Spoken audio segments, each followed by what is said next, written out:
Bueno, estaríamos comenzando con la guía 2 entonces. Sí, así es. Hoy ¿Cómo empezamos. era el tema de la pronunciación del apellido? Bueno, alguna vez lo miré en Wikipedia y se pronuncia algo así como Nuta. Mira, notable.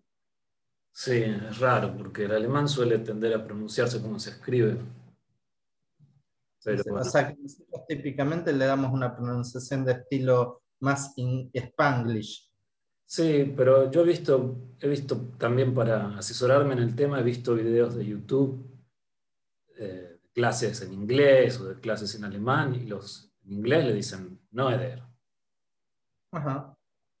En inglés no pronuncian Nuta, solo en los videos en alemán lo pronuncian como es en alemán. En los otros idiomas se ha trasladado la pronunciación a las formas del idioma. Bueno, pero eso va a ser tema de la clase que viene, cómo se pronuncia correctamente el nombre de Emi Nuta. Que, bueno, hay otra curiosidad, Emi se llamaba Emi Amalia. Emi Amalia, eran dos nombres muy parecidos. Pero en fin, esto no entra en el examen.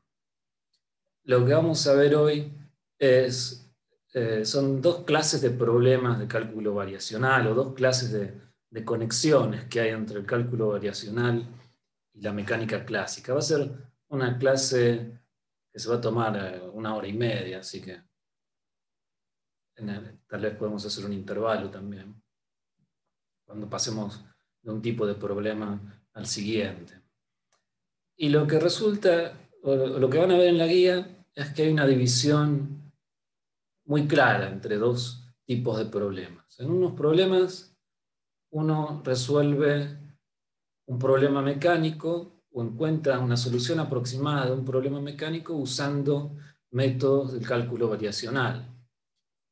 Mientras que en la otra clase de problemas que hay en la guía, uno utiliza lo que sabe o lo que la práctica que ha adquirido con las ecuaciones de Euler-Lagrange, el formalismo lagrangiano, sobre todo las leyes de conservación, para resolver problemas matemáticos, ¿sí? Entonces, se va para los dos lados la cosa. Física aplicada a problemas matemáticos, matemática aplicada a problemas físicos. Lo que han visto ustedes en la clase teórica es el problema de extremar funcionales que tienen la forma 1, ¿no? La integral entre dos puntos de una variable independiente de una función que depende, en este caso por simplicidad, depende de una sola función de x, de su derivada y de la propia x. Esto sería como un lagrangiano si ahí lo asocian con q y a x lo asocian con t. Entonces, en la clase teórica demostraron que el problema variacional, o sea, plantear la derivada de esta funcional, perdón, la derivada no, la variación de esta funcional igualado a cero, o sea, extremar esta funcional, conduce a las ecuaciones de Euler-Lagrange, conduce a las ecuaciones de la mecánica. Entonces, esto da una conexión entre las ecuaciones de Euler-Lagrange, las ecuaciones de la mecánica y un principio variacional. Ahora bien, ustedes podrían pensar, ¿qué se gana con esto? ¿Qué se gana con saber que este problema variacional se resuelve integrando las ecuaciones de Euler-Lagrange? Parece que no llegamos a nada, o sea, parece que al fin de cuentas todo se reduce a resolver las ecuaciones de Euler-Lagrange, sea mecánica o sea problema de cálculo variacional. Pero no es así, porque el cálculo variacional no termina en las ecuaciones de Euler-Lagrange. Las ecuaciones de Euler-Lagrange son solo una de las técnicas que hay del cálculo variacional. Es solo una de las herramientas del cálculo variacional. Hay otras herramientas de cálculo variacional. Entonces, una vez que uno plantea un problema variacional, no siempre es necesario tener que resolver ecuaciones de Euler-Lagrange. Podemos usar otros métodos de integración. Y entonces, ahí surge el asunto interesante.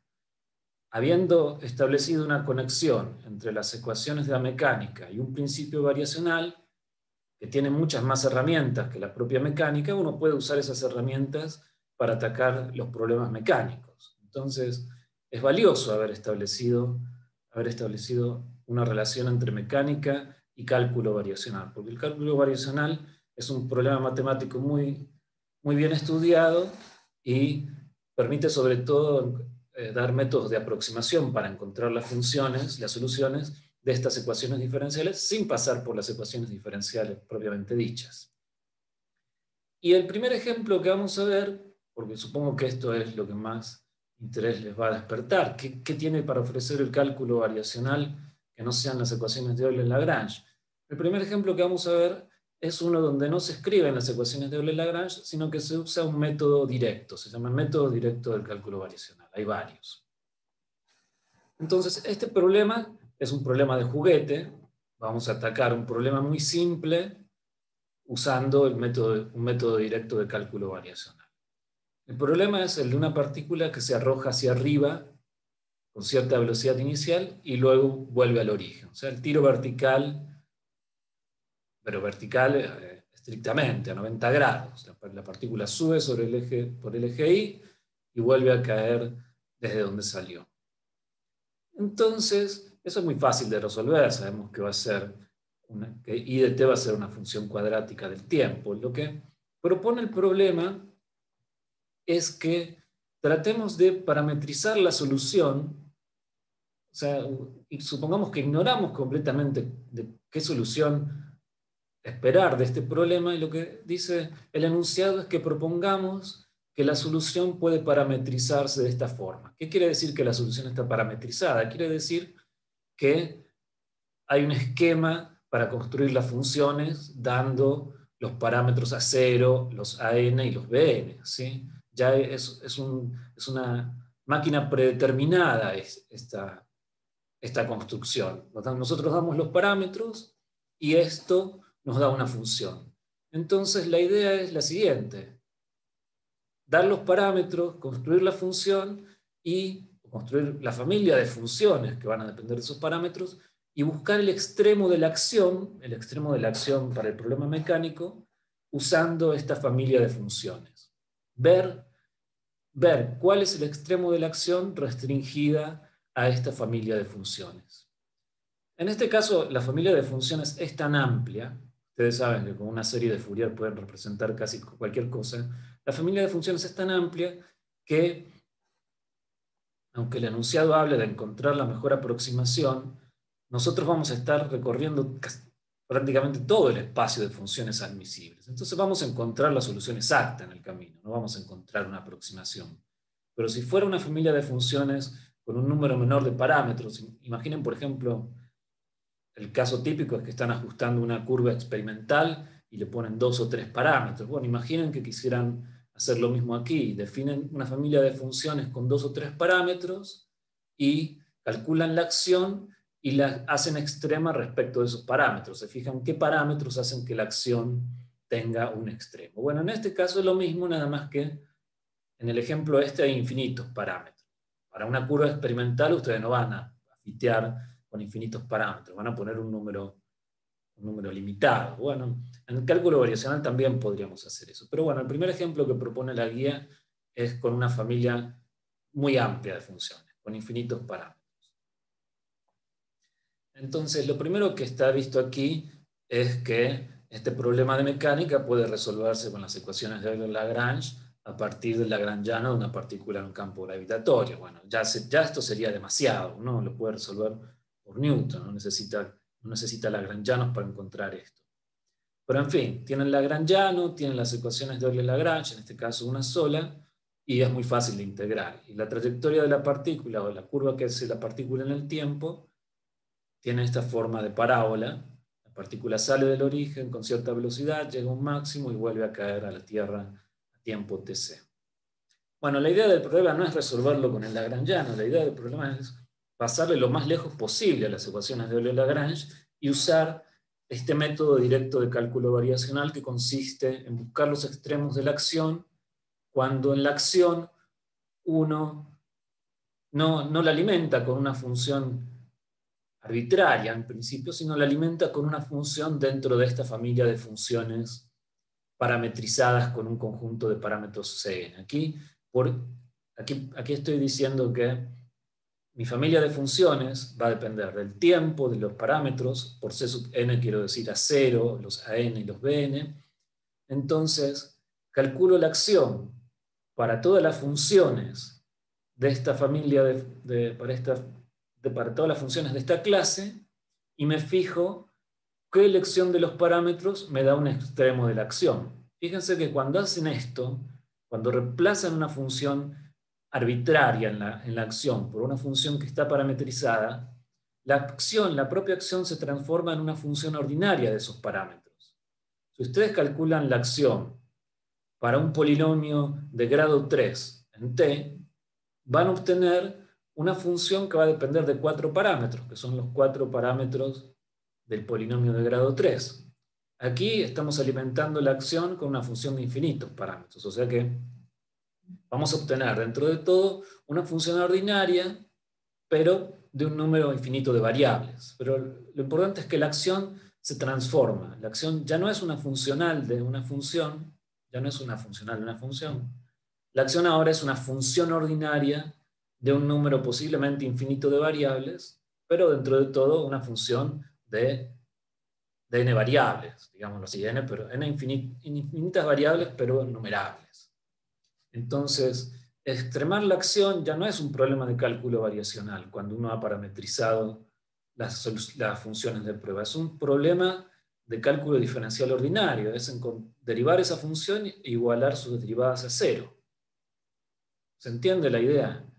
Uno busca dentro de una familia de funciones parametrizada con cierto conjunto de parámetros, busca los extremos de la acción. Al restringir la acción a esa familia de funciones, uno transforma la acción en una función de los parámetros que caracterizan esa familia de funciones. Entonces, ahora ya no es un dibujo arbitrario que hace la función, ya no son funciones arbitrarias las que va a recorrer, las que van a explorar con la acción, sino van a ser funciones parametrizadas de esta manera. Bueno, en este caso es un conjunto suficientemente grande de funciones como para recorrer todo el espacio, así que eso último en este problema no tiene mucha relevancia. Pero entonces, bueno, ¿qué es lo que tenemos que hacer? Tenemos que tomar la acción es simplemente la integral del Lagrangiano. El Lagrangiano es un medio del punto cuadrado menos g por i. Bueno, aquí la masa la sacamos del medio porque la masa es factor común, entonces no afecta en nada decir, por ejemplo, que m es igual a 1. Entonces, lo que tenemos que hacer es poner esta función de prueba en la acción y buscar a qué conjunto de parámetros hace que la acción tenga un extremo. ¿Qué conjunto o qué conjuntos de parámetros hacen que la acción tenga un extremo? Algo importante que uno tiene que mantener son las condiciones de borde. Aquí, la función de prueba que vamos a tratar para evaluar la acción, sobre la cual vamos a evaluar la acción, tiene que ser una función de prueba que satisfaga las dos condiciones de borde. Tiene que salir del origen y volver del origen, volver al origen, y tiene que volver al origen en un tiempo determinado que fijamos nosotros. No puede hacer esto, subir y bajar y caer por aquí, no. Puede ser cualquier cosa aquí en el medio, pero tiene que salir del origen y volver al origen a tiempo dado. Este tiempo TC es dato. Entonces, no solo vamos a calcular la acción para esta familia de funciones, sino también vamos a tener que ver qué restricciones, ya lo estamos viendo aquí, qué restricciones hay sobre los parámetros para que estas funciones en t igual a 0 y en t igual a tc valgan 0. Y es muy fácil de ver. Si uno evalúa esto en t igual a 0, todos los cosenos dan 1, todos los senos dan 0, entonces queda a 0 sobre 2 más la suma de todos los an. Y si evalúan esta función de nuevo en tc, como omega, aquí no sé si lo dije antes, pero omega está elegido de tal manera que estas funciones sean periódicas y de periodo tc. Entonces, omega es 2pi sobre tc. Cuando evaluamos esto en tc, de nuevo todos los senos dan 0, porque esto da 2πn, y de nuevo todos los cosenos dan 1. Así que tanto en t igual a 0 como en t igual a tc, la condición de que la función parte y vuelva al origen es esta relación entre los parámetros. O sea, que esto quiere decir que no son todos independientes los parámetros.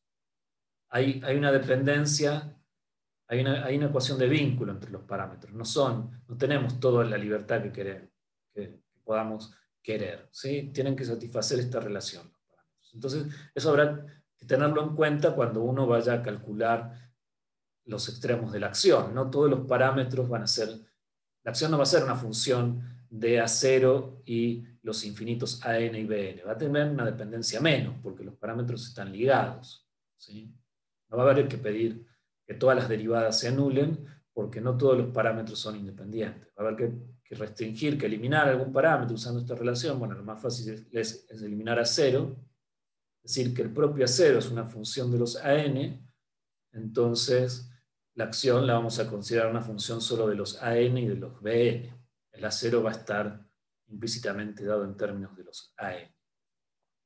Pero bueno, lo que sigue ahora es un ejercicio de series de Fourier. Yo supongo que en alguna matemática ya deben haber visto desarrollos de Fourier. ¿Alguien me lo puede confirmar? Sí, mate 4. Sí, sí. Sí. Entonces, esto más o menos tiene que ser conocido. Tenemos que calcular la acción que tiene dos términos, uno más o menos difícil y uno muy fácil. El difícil es calcular para esta función su derivada, elevarla al cuadrado y hacerla integral. Entonces, es calcular este término. Uno toma la función I de t y de los Cn, de los parámetros, y la deriva. Y la derivada, bueno, el término A0 sobre 2 se va porque es constante. Los cosenos originan funciones menos senos, los senos originan funciones cosenos, entonces esta es la derivada de la función de prueba. Hay que elevarla al cuadrado e integrarla. Cuando la elevan al cuadrado, va a quedar una doble sumatoria.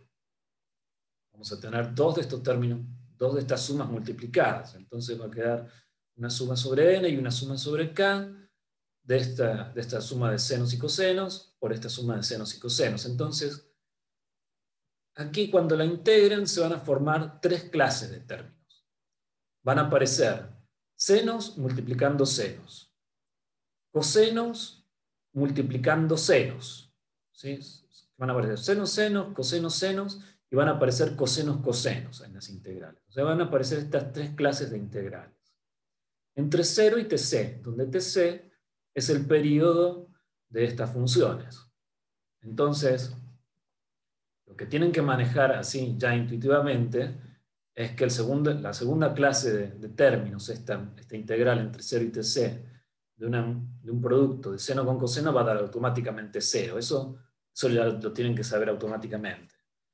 Y tienen que saber automáticamente que las otras dos clases de términos, los seno con seno y los cosenos con cosenos, van a dar 0 si n es distinto de k y solo van a dar algo distinto de 0 si n es igual a k. Aquí estamos pensando en que n y k son mayores o iguales que 1, porque también podrían dar distinto de 0, por ejemplo, si n es igual a menos k. Pero no, estamos con los positivos. Entonces, la primera integral va a dar distinto de 0 solo si n es igual a k. La segunda clase de integrales que se forman al hacer las multiplicaciones cruzadas va a dar automáticamente 0 para todos los n y todos los k. Y la tercera solamente van a quedar las integrales con n igual a k distintas de 0, o sea, la integral de coseno cuadrado. Eso es lo que hay que recordar. Después, ya que sabemos que solo van a ser distintas de 0 cuando n es igual a k, hay que calcular ese caso nada más. Si uno no se acuerda cuánto da la integral, la tendrá que hacer en ese caso. Ver esto. O sea, no se van a poner a calcular la integral de seno por coseno, eso ya automáticamente tienen que recordar que da 0. Lo que sí puede suceder es que no se acuerden cuánto da la integral del seno cuadrado entre 0 y el período. Entonces, ahí posiblemente calculen la primitiva del seno cuadrado y la calculen explícitamente y da tc sobre 2. Fíjense que algo interesante es que es independiente de n. Solo depende del período. Para todas las funciones da lo mismo, da t sobre 2. Integrar el seno al cuadrado o el coseno al cuadrado en un período también es intuitivamente lo mismo. Es correr una función respecto de la otra en pi sobre 2, o sea que la integral tiene que dar lo mismo. No me preocupo en calcular la primitiva del coseno cuadrado. Esta integral tiene que ser tc sobre 2 también.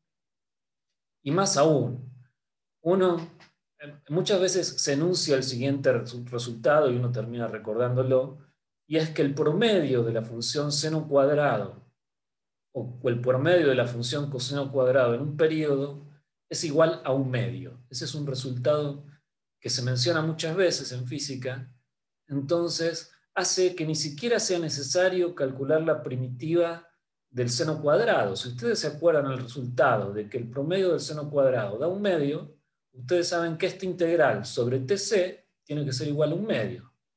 Entonces ya saben que la integral es T sobre 2. Así que hay muy pocas cosas que recordar. Aquí yo escribí demasiado, pero con solo recordar que el promedio de seno cuadrado de coseno cuadrado daba un medio, ya es todo lo que deben saber para poder calcular la integral de esta cosa al cuadrado. ¿Sí? O sea que es muy poco lo que hay que recordar de análisis de Fourier para poder calcular rápidamente la integral de esta función, de esta derivada al cuadrado. Entonces, aquí está hecho. Al final solo sobreviven los términos de esta doble sumatoria, solo sobreviven los términos que tienen n igual a k, por eso va a aparecer un n al cuadrado.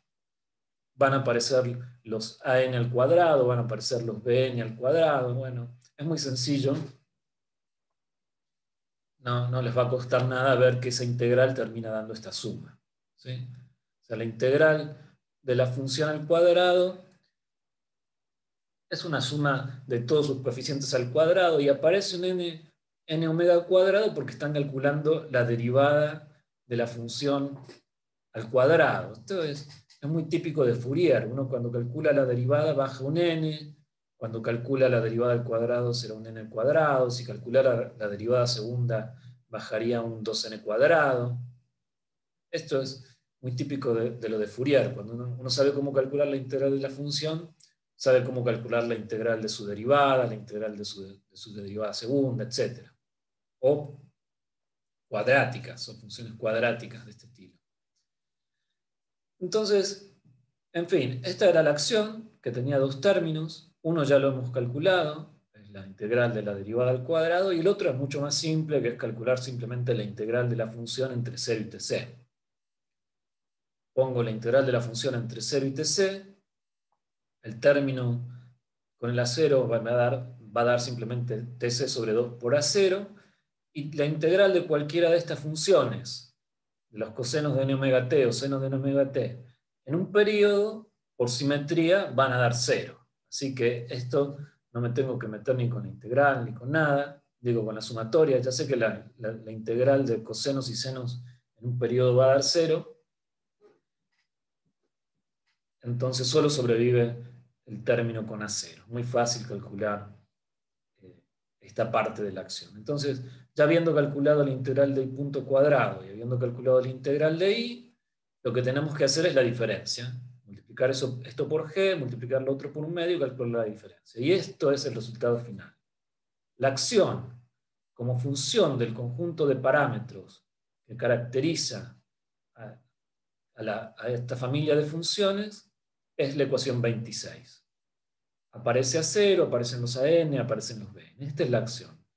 Entonces, aquí tenemos que recordar que propiamente la acción no depende de todos estos parámetros, porque había un vínculo entre A0 y el resto de los parámetros. La acción en realidad no es función de A0. Uno podría considerar que la acción es solamente función de los AN y de los BN, porque A0 es en sí mismo una función de los AN. Entonces, usando este vínculo que simplemente era para asegurar que la función partiera y llegara al origen en los tiempos que uno quería que sucediera eso, usando esto para eliminar A0, podemos plantear que la acción es esta función, ahora ha quedado todo bajo un signo sumatoria, es una función que solo depende de los AN con n mayor o igual que 1 y de los BN. Los BN también eran todos n mayor o igual que 1. Entonces, esta es la acción restringida a la clase de funciones que salen del origen y vuelven al origen a tiempo t igual a tc. Ahora hay que extremarla. O sea, hemos visto que la acción restringida a esta clase de funciones es una función de un número numerable, pero infinito de parámetros, y aquí es hacer una extrapolación algo osada, pero usamos lo mismo que el cálculo de n variables. Si queremos encontrar los extremos, igualamos a 0 el gradiente de esta función y. O sea, pedimos que cada derivada respecto de cada variable sea igual a 0. Entonces la derivada de y respecto de los an igual a 0, la derivada de y respecto de los bn igual a 0. La primera ecuación me da esto.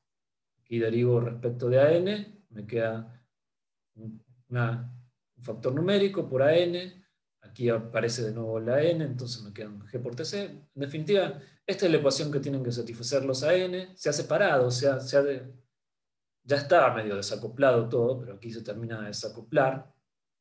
Entonces tenemos una ecuación para los an, una ecuación para los bn. La ecuación para los bn dice directamente bn igual a 0. Es el resultado más simple que podíamos esperar. Así que no va a ser la función aquí no va a ser una serie de senos y cosenos, sino simplemente una serie de cosenos. Los bn van a desaparecer del problema. Las funciones seno van a desaparecer del problema. Y de esta primera ecuación sale cuánto valen los an. Y cuando ya sabemos cuánto valen los an, podemos calcular cuánto vale a 0 sobre 2, porque a 0 sobre 2 es menos la suma de todos los an. Entonces, a 0 es menos 2 veces la suma de todos los an, y lo único que hay que saber es cuánto vale esta sumatoria, cuánto vale la suma de n igual a 1 infinito de 1 sobre n cuadrado. Esto probablemente lo hayan visto, cómo evaluar esta sumatoria, probablemente lo hayan visto en Matemática 4 usando precisamente series de Fourier. O sea, y lo podríamos hacer ahora también. Pero bueno, en definitiva, no es la idea.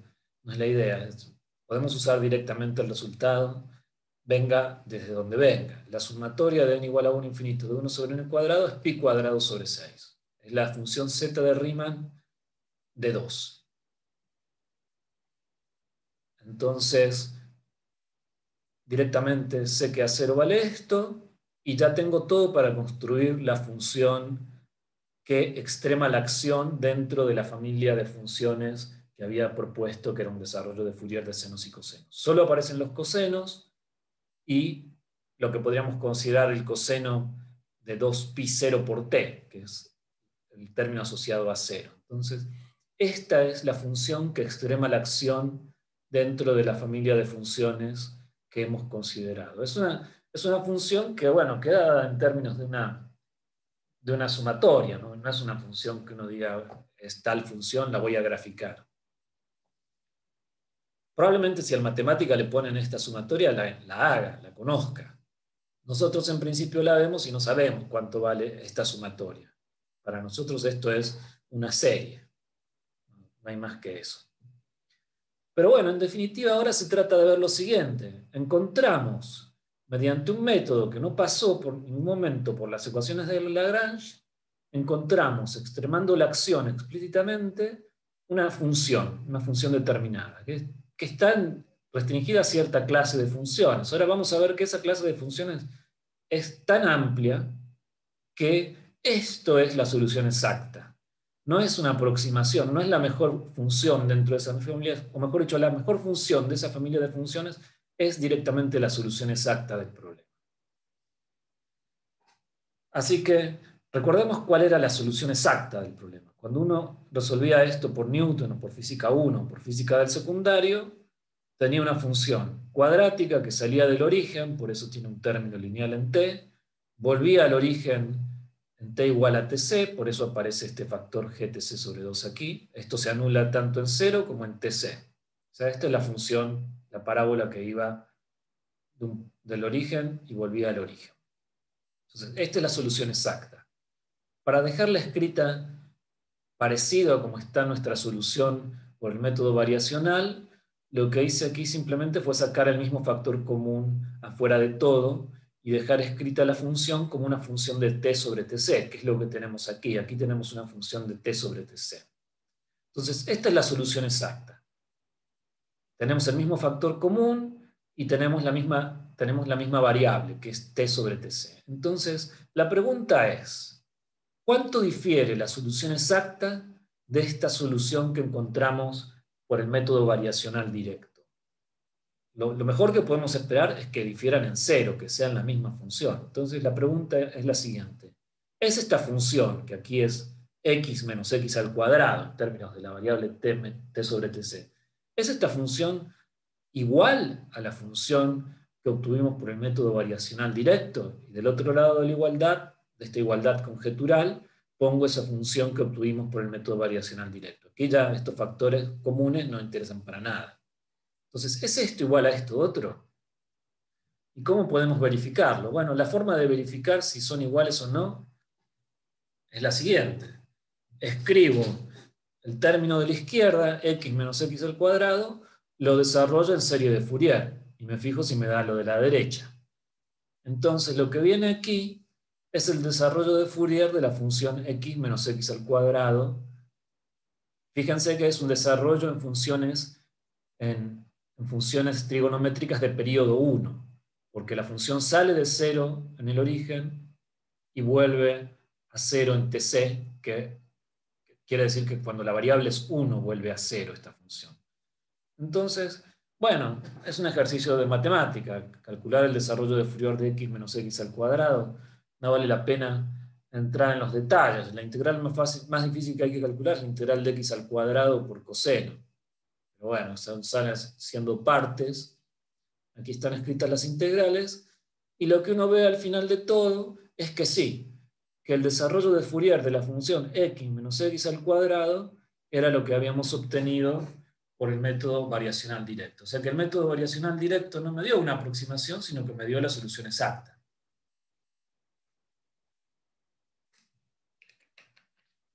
Con algunas salvedades. Ustedes saben que las series de Fourier tienen valores especiales en los puntos en donde hay discontinuidades, en los puntos donde la derivada es discontinua. Bueno, aquí esperen que este límite, cuando lo evalúen en 0 o en tc, no les dé exactamente lo que valía esta función. Seguro va a dar 0, eso seguro va a dar 0, pero la derivada de todo esto en 0 y en tc puede que sea estrictamente igual a 0, que no sea una partícula que sale con velocidad 0, sino que sea una partícula que tiene velocidad discontinua. O sea, ese tipo de discontinuidades, cuando tienen series de Fourier, es muy, muy habitual, pero son en puntos aislados y son...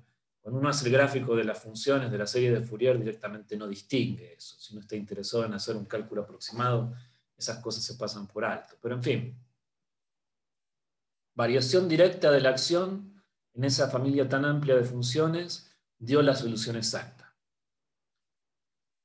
Y uno, ya que uno tiene una serie, ya que uno tiene una expansión en serie de esta solución, no podría proponer aproximaciones. O sea, fíjense que tenemos la solución exacta escrita como un desarrollo de Fourier, como una serie de Fourier, y cada término de esta serie de Fourier decae como 1 sobre n al cuadrado. Entonces, uno podría plantear aquí una especie de esquema de aproximación. Bueno, trunco la sumatoria para n suficientemente grande, eso dependerá de qué tan preciso quiera ser, y me va a dar una solución aproximada para f de x. O sea, planteo esto. Este sería mi esquema de aproximación más trivial. Trunco la sumatoria en n y veo, bueno, ya que aquí la solución exacta la conozco, puedo graficar en un mismo gráfico, puedo graficar las distintas truncaciones de la sumatoria. Por ejemplo, si solo conservo el primer término n igual a 1, me da esta función en beige. La línea de trazos aquí, esta línea de trazos en azul, es la función exacta. La línea será fucsia esto, violeta, morado, es la función con n igual a 10.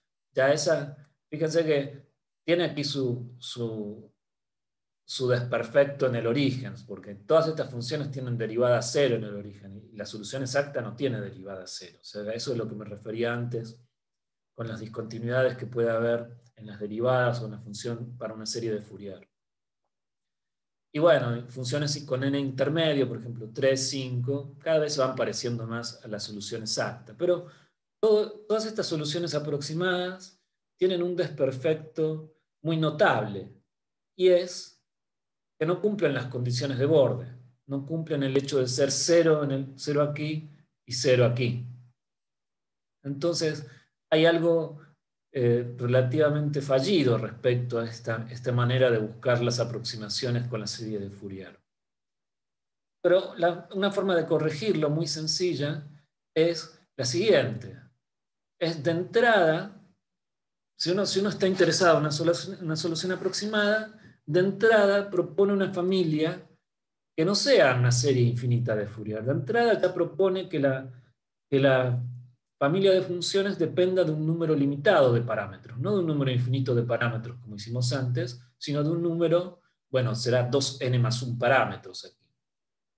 Y a cada una de estas funciones le impone la condición de que sea 0 en t igual a 0 y 0 en t igual a tc. Entonces, en lugar de trabajar con una serie infinita de Fourier, trabajamos con una serie finita. Ustedes pueden ver que los cálculos, calcular la acción para esta función o calcular la integral de la función de i punto al cuadrado o de i, no va a diferir en nada del cálculo que hicimos cuando dejábamos correr n hasta infinito. O sea, eso es muy fácil que lo vean como ejercicio. ¿Ya? Se usan las mismas propiedades de las integrales de senos y cosenos. Entonces, propongo de entrada ya una familia de funciones en las que seguro sé que la solución exacta no va a estar, porque estoy parametrizando una función que en práctica una función depende de infinitas variables no numerables. Estoy parametrizando con un número finito de parámetros. Entonces, con seguridad que la solución no va a estar aquí, la solución exacta no va a estar aquí, pero me da minimizar la acción o extremar la acción para esta familia de funciones, me da en algún sentido la mejor aproximación que puedo esperar de esta clase de funciones para la solución exacta. Entonces les decía, los cálculos son los mismos de antes, no cambia nada porque aquí aparezca n en lugar de infinito. Los coeficientes an y bn van a ser los mismos de antes, o sea, los bn van a dar 0 y los an van a dar algo proporcional a 1 sobre n cuadrado. Lo que sí cambia, porque la suma es finita ahora, es la condición que resulta entre A0 y los AN para que la función parte y vuelva al origen en los instantes que queremos que suceda. Entonces ahora ya no queda que el A0 es una suma entre 1 e infinito de 1 sobre n cuadrado, sino que me queda una suma entre 1 y n. Al hacer esto me aseguro que todas estas funciones de prueba, o bueno, ya aquí estoy planteando la que extrema la acción, me aseguro que salgan del origen y vuelvan al origen cuando yo quiero que eso suceda. Entonces, uno puede reunir todos estos resultados, cuánto vale A0, cuánto valen los AN. Como el A0 está dado también por una sumatoria, van a ser aquí un poquito de identidades trigonométricas, este esquema de aproximación, que sería plantear una serie finita de Fourier, me termina dando que lo que más extrema la acción dentro de esa clase de funciones es esta. Fíjense que aparece un seno cuadrado porque es una identidad trigonométrica aquí para el 1 menos coseno. Entonces no es que sea una serie de Fourier en senos cuadrados, es una serie de Fourier en cosenos, pero aproveché la forma de este coeficiente para transformarlo en una suma sobre senos cuadrados. Entonces, ahora con este esquema de aproximación, las funciones, cada aproximación es en verdad una buena función de prueba, o sea, es una función que parte del origen y vuelve al origen en x igual a 1, o sea, en t igual a tc. Eso me lo aseguro. Y aumentando el número de términos que conservo en esta sumatoria, voy mejorando la aproximación hacia la función exacta f de x.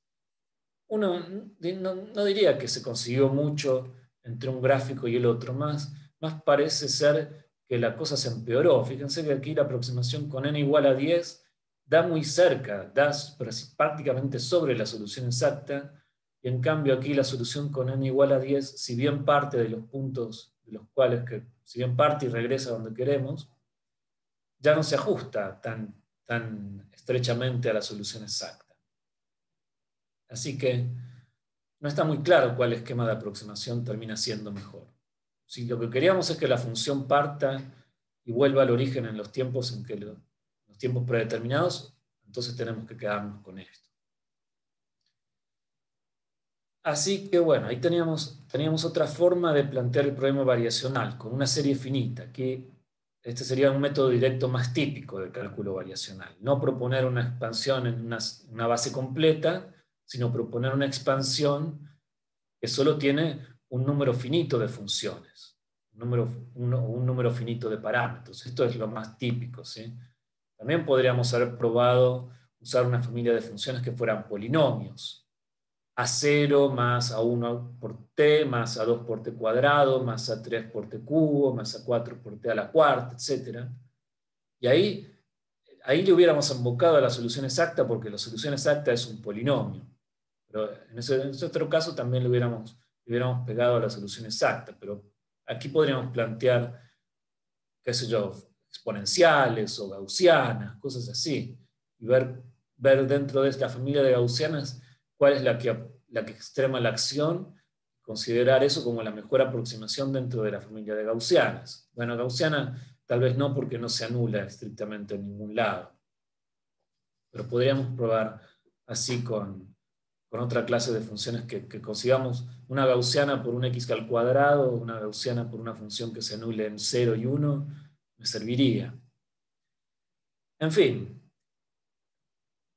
esto en cuanto al problema de la guía como está planteado. Lo que les dejo aquí, no sé si quieren hacer una pregunta antes, porque ya vamos a hacer medio una transición de tema.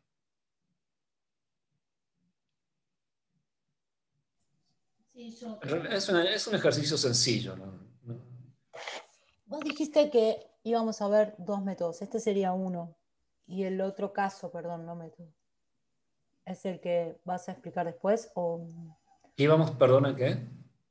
Vos dijiste cuando arrancaste que, bueno, y también el profe, que hay dos casos para ver de variacional. Este es uno. ¿Y el otro? No, yo lo que dije es que el cálculo variacional y la relación entre el cálculo variacional y la mecánica clásica va en las dos direcciones. Aquí usamos métodos variacionales para encontrar la solución de un problema mecánico. Lo que vamos a ver después de este ejercicio propuesto es cómo uno puede usar lo que sabe de mecánica para resolver problemas de cálculo variacional, o sea, ir en la otra dirección. Resolver problemas de matemática a lo físico. Aquí resolvimos un problema de físico a lo matemático. Pero antes de pasar a ese segundo aspecto de la cuestión, lo que quería era proponerles un ejercicio para que practiquen esto. La guía es muy breve, así que es aconsejable que vean guías de otros cuatrimestres, guías de otros años, incluso que vean la guía del otro turno que hay ahora mismo, para que tengan más problemas de cálculo variacional, porque va modificándose bastante y hay guías extras en algunas cátedras. Pero para que tengan con qué practicar lo que acabamos de ver, ¿sí? Esto lo pueden hacer inmediatamente después de la clase. Hacer este ejercicio propuesto, que consiste en lo siguiente. En lugar de proponer que la solución es una expansión en senos y cosenos, proponer que la solución es una expansión en esta otra base de Fourier, que son los senos de frecuencia mitad. Fíjense que si fuese de la serie de Fourier estándar, aquí aparecería 2πn sobre tc. Pero no es la serie de Fourier estándar, es la serie de Fourier de senos de frecuencia mitad, que también resulta ser una base completa. O sea, esto, si uno propusiera una suma infinita de estas funciones con infinitos parámetros, también le pegaría a la solución exacta, porque es una base completa. Pero a diferencia de la base anterior de senos y cosenos, cada una de estas funciones cumple las condiciones de borde. Todas estas funciones son 0 en el origen y son 0 en TC. Así que uno no encontraría este problema que vimos aquí cuando queríamos truncar la sumatoria y nos encontrábamos con que las aproximaciones no satisfacían las ecuaciones de borde. En cambio, con esta base de funciones, si queremos truncar la sumatoria, vamos a satisfacer automáticamente las condiciones de borde. Y es más, uno podría directamente tratar de extremar la acción para funciones de prueba, por ejemplo, que tuvieran el primer término nada más. Que fue un poco lo que hicimos antes cuando propusimos este segundo esquema de aproximación para una serie finita de Fourier. Bueno, aquí se trata de lo mismo. Uno podría ver ¿cuál es la mejor función de esta forma en lo que respecta a extremar la acción? ¿Cuánto tiene que valer A1 para que la acción sea un extremo dentro de esta familia de funciones? O conservar dos términos, sumar la W con n igual a 1 y la W con n igual a 2, o considerar tres términos, n igual a 1, n igual a 2 y n igual a 3. En general lo pueden hacer para el desarrollo completo, para la serie infinita. Y aquí está graficado, aquí lo que grafiqué fue la solución exacta en negro, la solución que solo tiene un término en esa suma, o sea, la W1, o sea, esta solución, lo que mejor aproxima a la solución exacta con este criterio de extremo de la acción, con una sola función, y fíjense que ya le pega muy cerca a la solución exacta, y cuando en la segunda aproximación, que resulta ser la I3 en lugar de la I2, ven que ya es prácticamente indistinguible la solución exacta de la solución aproximada, ¿sí? Lo que está en naranja, lo que está en negro. Ya la I3 es buenísima, comparado con lo que era esto. La I3 es la verde. La aproximación de orden 3 es la verde. Ya aquí, con esta otra familia de funciones, es mucho más rápida la convergencia.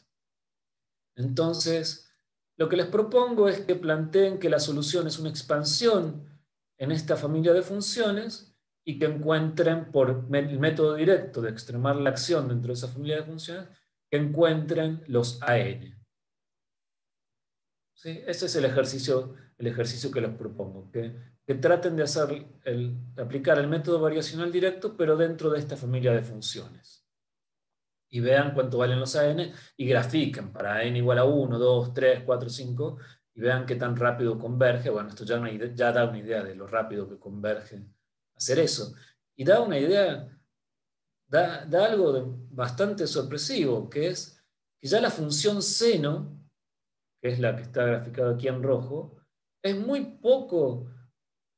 difiere muy poco de una parábola la función seno en un periodo. Ya es demasiado parabólica la función seno, mucho más de lo que uno espera.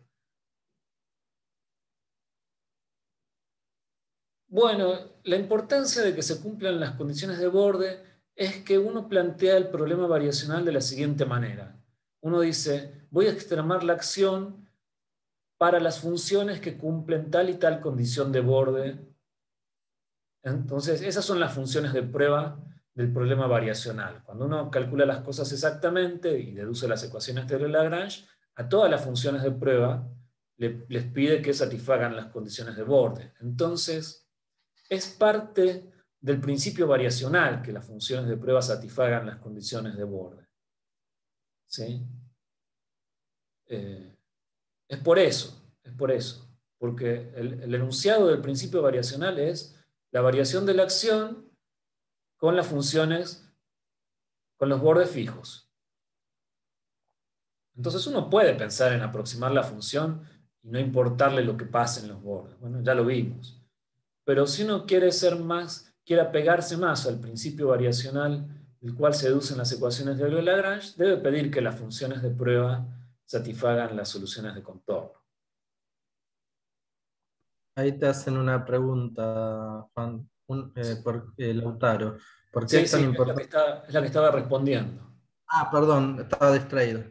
Es la que estaba respondiendo. Bueno, entonces, fíjense de hacer este problema con esta otra base de funciones.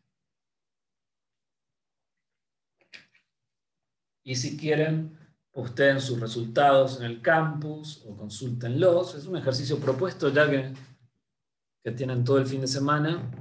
Incluso lo podrían tratar de hacer hoy con las cosas frescas para ver qué tal andan en esto, qué tal andan en series de Fourier. Y ahora sí es donde viene una transición con otro tema que es la vuelta, que es resolver problemas de matemática usando física, o sea, la solución física de problemas de matemática, que sería el camino inverso a lo que vimos recién, que fue la solución matemática de problemas físicos. Bueno, que todos los problemas físicos se solucionan matemáticamente, pero la solución usando una rama específica de la matemática de problemas físicos. En lugar de usar las ecuaciones de Euler-Lagrange, hicimos una conexión con un principio variacional, entonces pudimos usar un método variacional directo y no necesitamos resolver las ecuaciones de Euler-Lagrange. Ahora vamos a hacer lo inverso, vamos a usar las ecuaciones de Euler-Lagrange, o lo que sabemos de las propiedades de las soluciones de las ecuaciones de Euler-Lagrange, para resolver problemas de cálculo variacional. O sea, ya que vimos que los problemas de cálculo variacional de determinada clase pueden reducirse a las ecuaciones de Euler-Lagrange, ya que conocemos algo de las ecuaciones de Euler-Lagrange, bueno, tratemos de resolver problemas de matemática, problemas de cálculo variacional, pensando que en el fondo lo que hay es un lagrangiano, la integral de un lagrangiano. Entonces, vamos a ver que muchos problemas de matemática que se plantean de modo variacional permiten pensarlo en términos de un problema mecánico equivalente con un lagrangiano, que no son los lagrangianos usuales, sino que son lagrangianos más o menos arbitrarios, dependiendo de lo que uno quiere minimizar, maximizar o extremar en el problema matemático. Por ejemplo, con lo que vamos a empezar, vale, lo único que vamos a ver hoy es el problema de encontrar curvas que extremen la longitud entre dos puntos dados de una superficie. Ese va a ser el problema de la segunda parte de la clase. Cómo usar los métodos de Euler-Lagrange, o sea, cómo usar las ecuaciones de Euler-Lagrange para encontrar curvas que extremen la longitud. O sea, en general uno puede ser más vago y decir, digo más vago en el sentido de ser menos preciso, decir, por ejemplo, curvas que hagan mínima la distancia entre dos puntos, ¿sí? O sea, ese problema es muy típico del cálculo variacional. Les dan una superficie, por ejemplo, un elipsoide, una esfera, un cono, un cilindro, un toro, un hiperboloide, y les preguntan, bueno, tiene estos dos puntos, ¿cuál es el camino más corto que puede trazar entre estos dos puntos? Eso es un problema de cálculo variacional, y vamos a ver que se plantea como una integral de cierto lagrangiano. El lagrangiano ese va a depender de la geometría de la superficie que estén analizando, pero en definitiva se va a poder reducir a un problema mecánico equivalente con un lagrangiano raro. Entonces, a eso va la segunda parte de la clase. Creo que podemos hacer una pausa de 5 minutos para estirar los pies y seguimos en 5 minutos, ¿sí?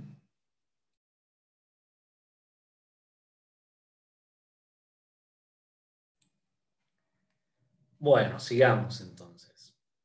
Les decía, vamos a ver este ejemplo de encontrar curvas de longitud extremal o curvas extremales disfrazando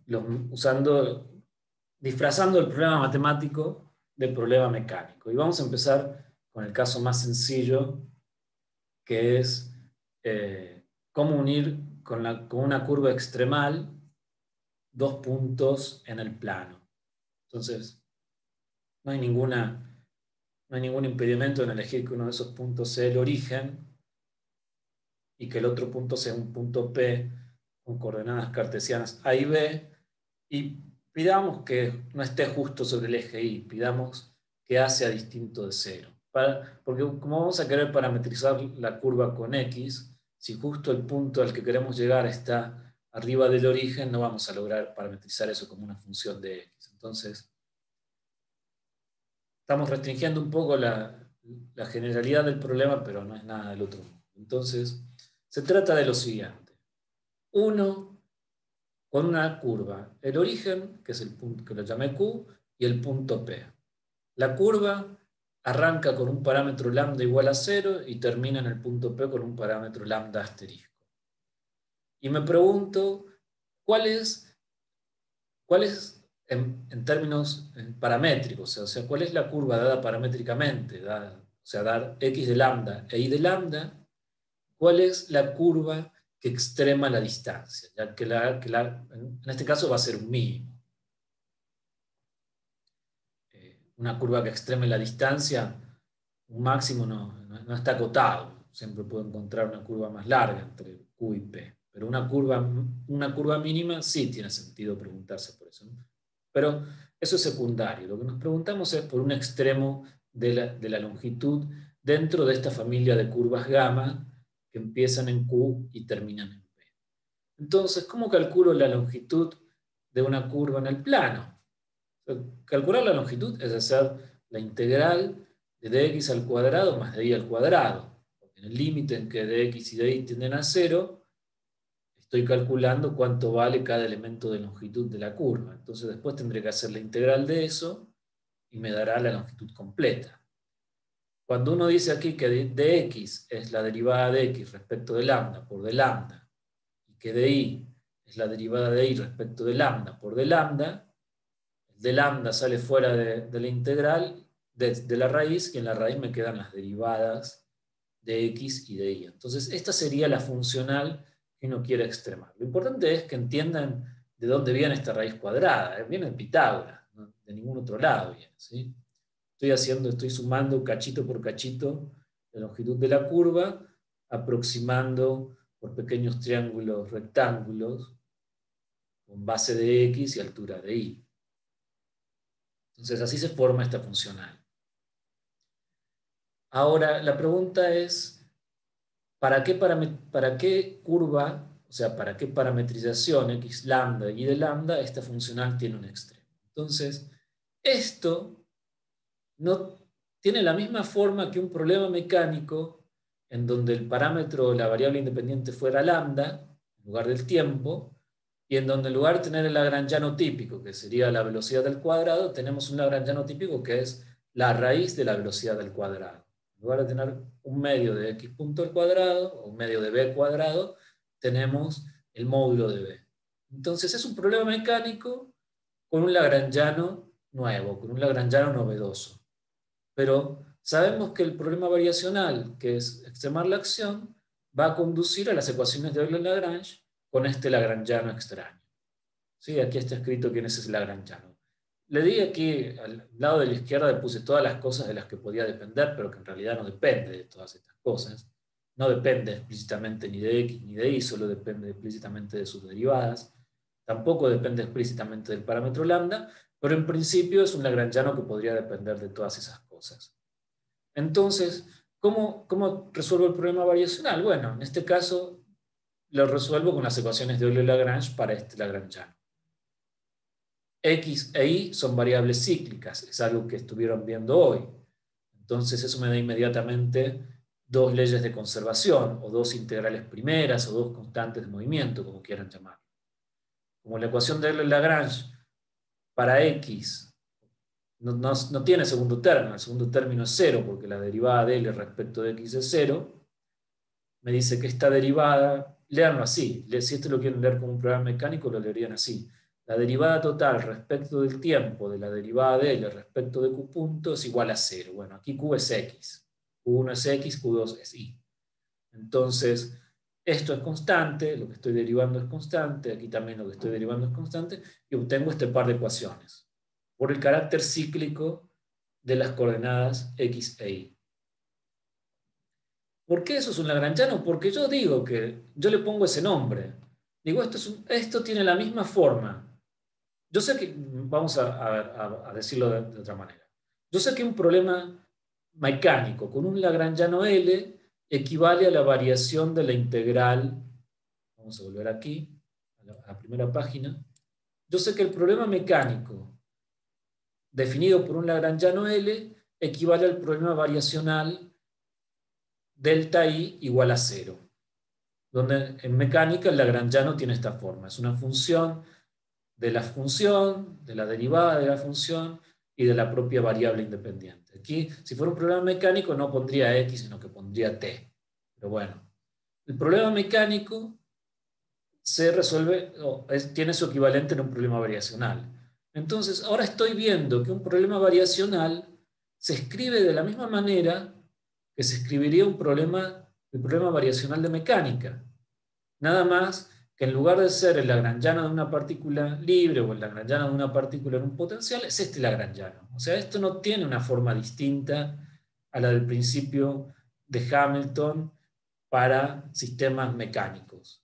Lo único distinto es el lagrangiano, a lo que yo decido ponerle el nombre de lagrangiano, lo que estoy integrando. ¿Sí? No es que haya una partícula que siga estas ecuaciones de movimiento. Esto es, yo sé que problemas variacionales que tienen lagrangianos, que tienen esa forma genérica, se resuelven con las ecuaciones de Euler-Lagrange. Bueno, aquí tengo un caso. Es un caso así. ¿Sí?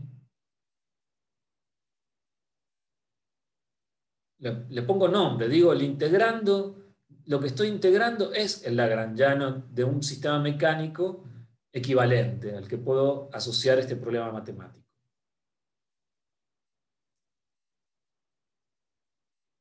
Entonces, continuando con el asunto. Si querés insistir en la pregunta, seguí. No sé si ya entendió. Le pongo de nombre lagrangiano porque ocupa el mismo lugar que ocuparía un lagrangiano de un problema mecánico, nada más que por eso. Entonces, bueno, coordenadas cíclicas, cantidades conservadas. ¿Cuánto valen estas derivadas de L respecto de X' y respecto de Y'? Es trivial. Entonces, por un lado sé que esto es constante, por otro lado sé que esto otro es constante. En realidad, estas dos leyes de conservación no son independientes, uno puede deducir una de la otra, o sea que hay una sola ecuación independiente en este problema. Pero en definitiva, escrito así, es práctico para seguir adelante. Uno divide una ecuación, divido esta ecuación por esta otra, o esta por esta ecuación, depende de lo que quiera. O sea, divido la segunda por la primera, entonces me va a quedar y' sobre X'. Y' sobre X',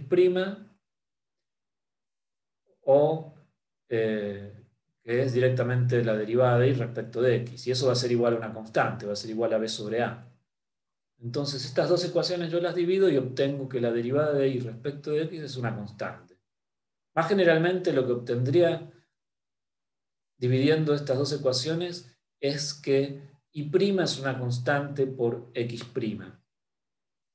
¿Sí? Eso sería el resultado más inmediato. Después, si hago la división de estas otras dos y divido y' por x', obtendría que la derivada de y respecto de x es una constante. Pero en fin, esta es la ecuación que sale de las ecuaciones de Euler-Lagrange cuando llevamos en lugar de trabajar con el parámetro, trabajamos con x como variable independiente. Y la solución, como todos esperábamos, es una recta.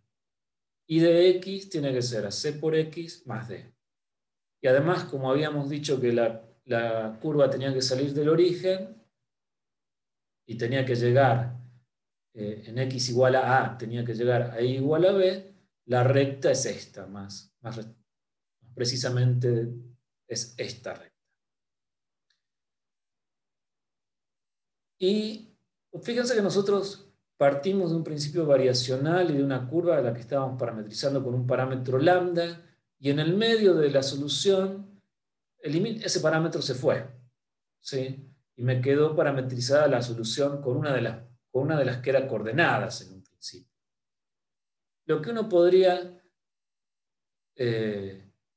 deducir de las ecuaciones de Euler-Lagrange, que es más fuerte que esto, es que I de lambda tiene que ser igual a B de A por X de lambda. O sea, aquí hacemos aparecer de nuevo el parámetro. Pero esto es todo lo que podríamos decir si queremos conservar el parámetro a la vista. Entonces, fíjense que cualquier función que yo elija X de lambda aquí, me va a dar una recta el dibujo paramétrico de X de lambda y de lambda.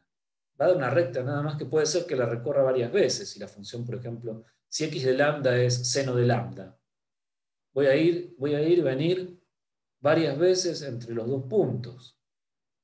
O sea que aquí se muestra un poco la limitación de los métodos variacionales cuando uno solo se preocupa por la primera variación. No aseguran que uno encuentre un mínimo o un máximo, aseguran solo que uno encuentre un extremo. Entonces, si yo parto del origen, si yo parto de Q a P, y sigo una recta, y vuelvo a Q, y vuelvo a P, esa curva va a ser un extremal de la longitud y va a ser una solución de las ecuaciones de Euler-Lagrange. Pero no va a ser de ningún modo el mínimo. El mínimo es ir y quedarse. Entonces, esto es muy típico de los problemas variacionales, que después preguntarse por condiciones de mínimo, no solo de extremo, es la verdadera, se encuentra ahí la verdadera complicación del asunto. uno podría haber hecho otra cosa, otra alternativa para este problema de la curva de longitud extremal entre dos puntos. Una alternativa hubiera sido de entrada, en lugar de transformar este integrando en una integral de x' al cuadrado más y' al cuadrado, uno de entrada podría haber utilizado x como parámetro, sacando de x fuera de esta integral, de la raíz. Saco de x fuera de la raíz y se forma aquí la derivada y' de x al cuadrado. Entonces, esta sería una manera alternativa de resolver el problema. Y me da otro lagrangiano. Fíjense que el lagrangiano anterior dependía de dos variables, de dos coordenadas generalizadas, x e y. Y tenía un parámetro ahí medio libre que era lambda. Aquí encuentro otro lagrangiano al hacer esta parametrización. O sea, al decir mi parámetro va a ser x, encuentro un lagrangiano distinto que tiene una sola coordenada generalizada. O sea, encuentro un sistema mecánico equivalente que tiene una sola coordenada generalizada que es y la variable independiente que es x. Entonces, podría resolver el problema de las ecuaciones de Euler-Lagrange para este lagrangiano y ver cuál tiene que ser la función y de x. Entonces, aquí lo que hago es, de nuevo, notar que y es una variable, una coordenada cíclica. Entonces, la derivada de L respecto y' va a ser constante. De nuevo usamos esa ley de conservación que han visto hoy, que en nuestra clase se deben haber mencionado. La derivada de L respecto de y' es una constante, la derivada de L respecto de y' es una función de y' y es una función de y' y nada más. Entonces tengo una función de y' igualada a una constante. No hay otra alternativa aquí que la propia y' sea una constante. ¿Sí? Si tiene una función de y' y esa función no es constante y está igualada a una constante, y' tiene que ser constante. Aquí podrían hacer el trabajo de despejar y' en función de c, pero ¿qué les va a decir? Les va a decir y' es cierta función de c, que es una constante. O sea que, en definitiva, y' de x es una constante. Por este otro camino volvemos a encontrar la misma solución de antes. Y de x es igual a b sobre a por x. Para llegar del origen al punto con coordenadas a y b, tengo que recorrer esta curva. Y aquí ya no me quedó una variedad, una familia de curvas parametrizadas con lambda. Me quedó simplemente el segmento de recta y ya no tengo esa alternativa de ir y volver o ir y quedarme en el medio dando paseando en el medio y decidirme en algún momento a llegar a x para lambda asterisco. Aquí directamente quedó el segmento de recta que va del origen al punto P. Pero claro, ¿cuál es la desventaja de elegir x como parámetro? La desventaja es que no todas las curvas en el plano se pueden parametrizar como una función y de x. Por ejemplo, un círculo en el plano, no pueden parametrizarlo, no pueden decir que un círculo en el plano es una y de x. Por eso siempre hay que tener a la vista esta descripción paramétrica de las curvas. Un x de lambda y un y de lambda. Si ustedes eligen un parámetro en especial, por ejemplo aquí x, van a estar limitando el problema. O sea, aquí uno tiene serios reparos en a ver si no se le pasó alguna solución que no pueda escribirse como una y de x, sino que sea, por ejemplo, una función bivaluada. Bueno, de hecho no ocurre eso. De hecho, esta es la curva de longitud mínima, pero en otros casos es un asunto para preocuparse si la parametrización que están proponiendo es lo suficientemente general. Al proponer x de lambda y de lambda es lo más general posible. Al proponer y de x están restringiendo la generalidad. Pero bueno, así como podemos cambiar de un parámetro lambda general al parámetro que es la propia coordenada x, otra cosa que podemos hacer en el plano es decidir parametrizar en otras coordenadas. O sea, no dar x de lambda e y de lambda, sino dar, por ejemplo, en coordenadas polares, ρ de lambda y phi de lambda.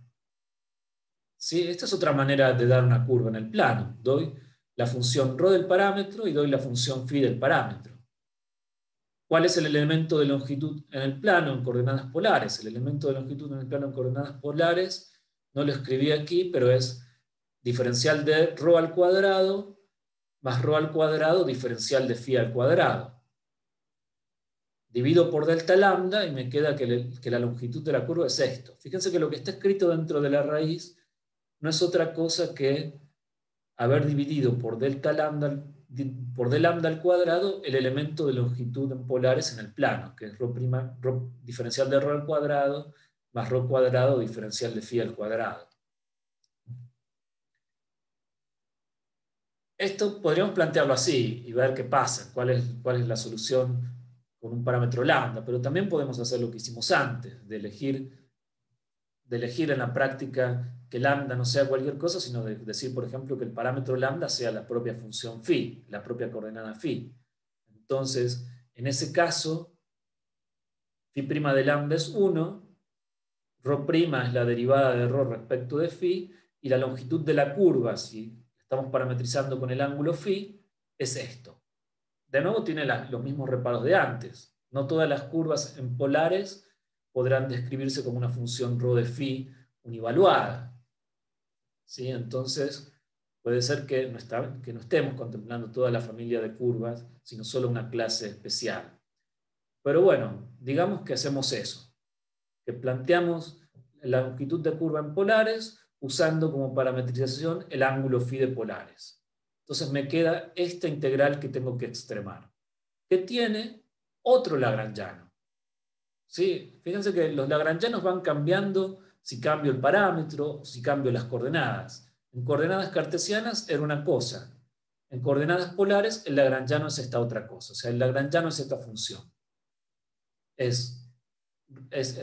Tiene este problema. En coordenadas polares tiene un lagrangiano de un sistema mecánico descrito por una coordenada generalizada ρ con este lagrangiano que es tanto función de ρ' como función de ρ. Así que ya no tengo la ventaja de que este lagrangiano de que la coordenada sea cíclica. Aquí ρ aparece en el lagrangiano. Ya no puedo decir la derivada de L respecto a ρ' es igual a 0, que fue lo que simplificó mucho las cosas cuando resolví el problema de la longitud en coordenadas cartesianas.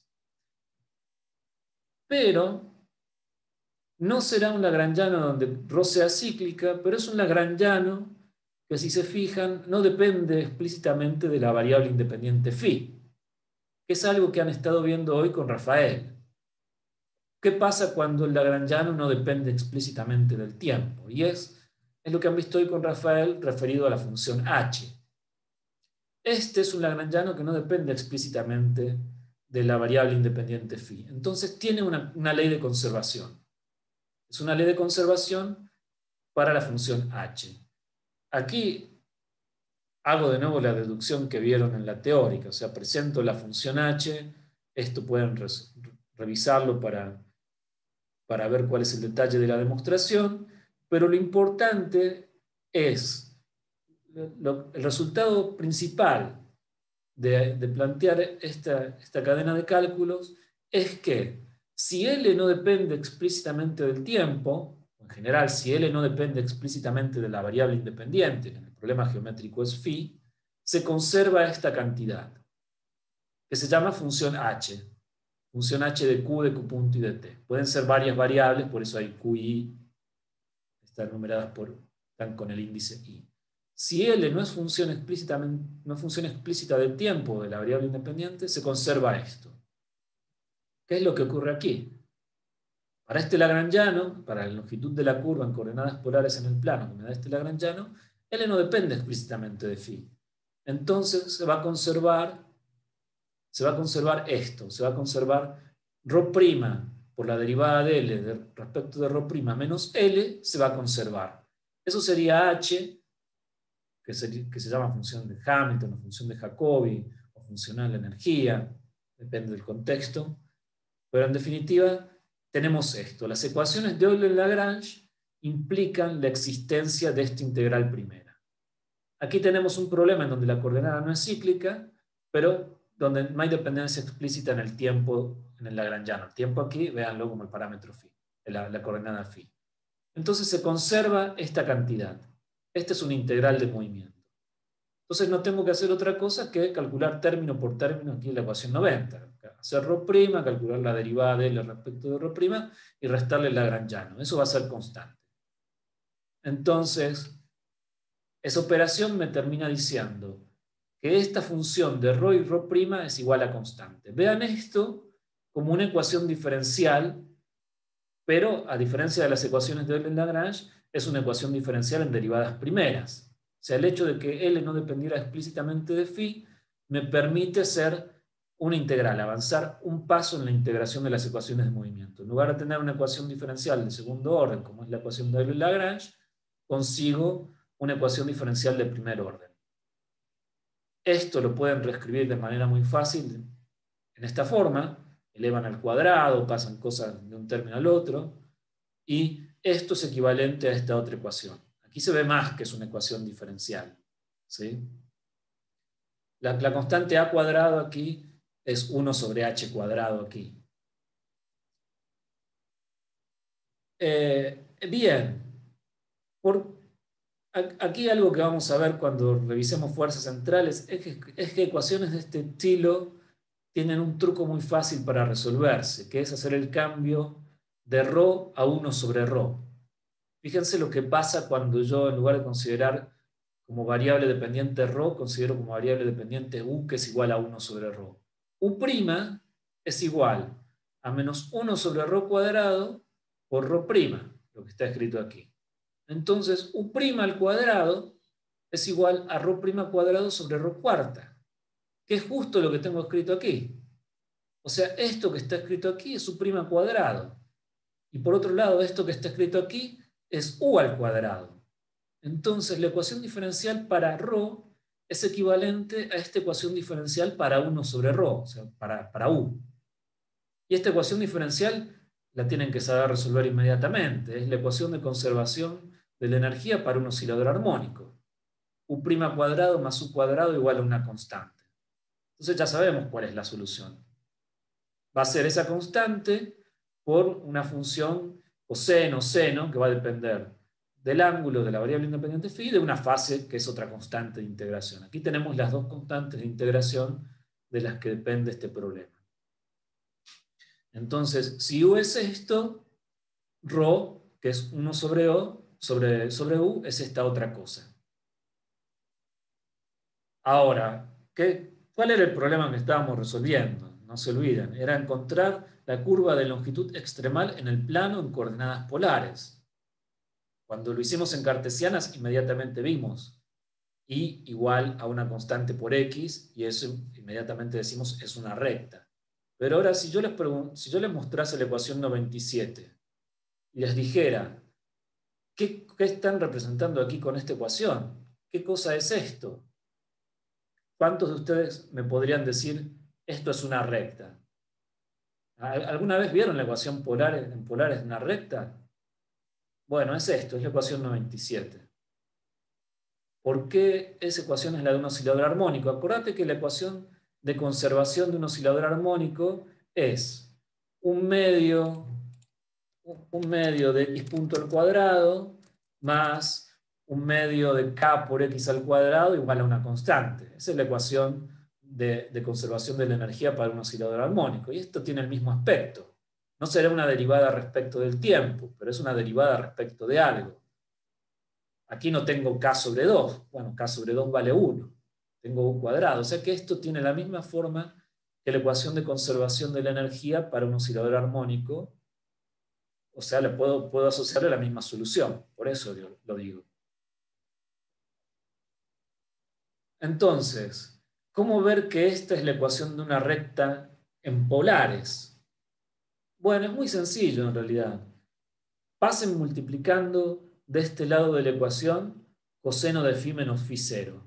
Entonces, esta ecuación les dice que ρ de phi por coseno de phi menos phi 0 es igual a una constante. Y fíjense lo que está dibujado aquí. Está dibujado el ángulo phi, que va hasta el vector posición. Está dibujado un ángulo phi 0 cualquiera. Y lo que dice esta ecuación es que ρ por el coseno de la diferencia de los ángulos tiene que ser igual a una constante para esta curva. O sea que ρ, la proyección del vector posición respecto de esta recta marcada con el ángulo phi 0 es siempre una constante. Ρ por el coseno de phi menos phi 0 es una constante. Para cualquier punto de la recta que elijan, siempre vale lo mismo esa proyección. Entonces así uno ve que esta es una ecuación de una recta en polares. Algo que es la curva más sencilla en el plano, pero esto no es tan común de ver en los libros, cuál es la ecuación polares de una recta. Por lo menos yo nunca la he visto. Así que, bueno, no sé si es tan tremendo, pero es algo. Hemos obtenido de una manera inesperada, hemos obtenido la ecuación en polares de una recta. Fíjense que esto es interesante, porque ustedes pueden proponer coordenadas más generales en el plano, qué sé yo, coordenadas parabólicas, coordenadas hiperbólicas en el plano. Miren los libros de matemática para ver todas las familias de coordenadas que pueden definir en el plano. Escribir el lagrangiano en esas coordenadas, resolver las ecuaciones de Euler-Lagrange, que en realidad van a ser una ecuación de conservación, porque ninguno de esos lagrangianos va a depender de la variable independiente, o si lo hace lo podrán eliminar. Y lo que van a saber, como ya saben que la solución es una recta, podrán obtener una solución muy complicada de las ecuaciones de Euler-Lagrange, pero van a saber que esa es la ecuación de una recta. Entonces, este método les da una forma sencilla de encontrar ecuaciones paramétricas de la recta en sistemas arbitrarios de coordenadas, ¿sí? A través del problema mecánico, a través de resolver cómo es el movimiento, a través del problema mecánico este que nos hemos planteado como problema equivalente, que es extremar la longitud. Pero bueno, no deja de ser algo valioso, tener un método para encontrar ecuaciones paramétricas de la recta, porque ya sabemos que la solución es una recta, encontrarlas a través de este problema de ecuaciones de Euler-Lagrange. Y ¿qué es lo que está marcado aquí? Bueno, lo que les decía antes, que con este método uno puede encontrar la ecuación paramétrica de la recta en coordenadas arbitrarias sin hacer ningún gráfico, simplemente resolviendo ecuaciones, resolviendo las ecuaciones de Euler-Lagrange, que es lo que quería Lagrange en su libro. Cuando Lagrange, en el prólogo de su libro, dice: en este libro no se encontrarán figuras. Entonces, un poco es esto. Uno con este método de Lagrange puede encontrar la ecuación de la recta sin hacer ningún gráfico. O sea, ya está seguro de que como la solución es la recta, lo que salga de las ecuaciones de Euler-Lagrange tiene que ser una recta, sean las coordenadas que sean. Y aquí, bueno, ya que vimos el ejemplo más sencillo, ya todos sabían que el camino más directo en el plano es una recta. Aquí les dejo otros 3 ejemplos que ustedes pueden resolver a modo de ejercicio, incluyendo uno de los que está en la guía, que es encontrar las curvas extremales en el cilindro. Por ejemplo, aquí está un poco explicado, está un poco desarrollado, el problema no está estrictamente dado el ejercicio, sino que está un poco resuelto. Por ejemplo, uno podría preguntar, si quiero unir 2 puntos del cilindro, ¿cuál es la curva de longitud mínima que une esos 2 puntos en el cilindro? Entonces, sé que el elemento de arco en el cilindro de radio R, el cilindro recto circular de radio R, tiene esta forma, ¿sí? Es R cuadrado por diferencial de phi, eso da cuenta de los desplazamientos en phi, más diferencial de z cuadrado. Este es el elemento de longitud al cuadrado. Entonces, lo que yo tengo que hacer es que la integral de la raíz de esto sea un extremo. O sea, y la raíz de eso me va a dar el siguiente lagrangiano. O sea, yo voy a querer que la integral de este lagrangiano sea un extremo. Esto está escrito en forma paramétrica general. Si uno elige como parámetro el ángulo phi, o sea, si uno se queda con las curvas que pueden definirse como un z de phi, que no son todas, por ejemplo, las generatrices del cilindro no se pueden escribir como un z de phi, porque son rectas verticales.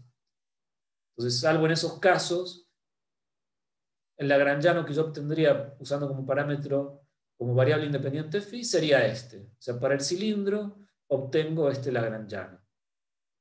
O sea que tengo que extremar esta funcional.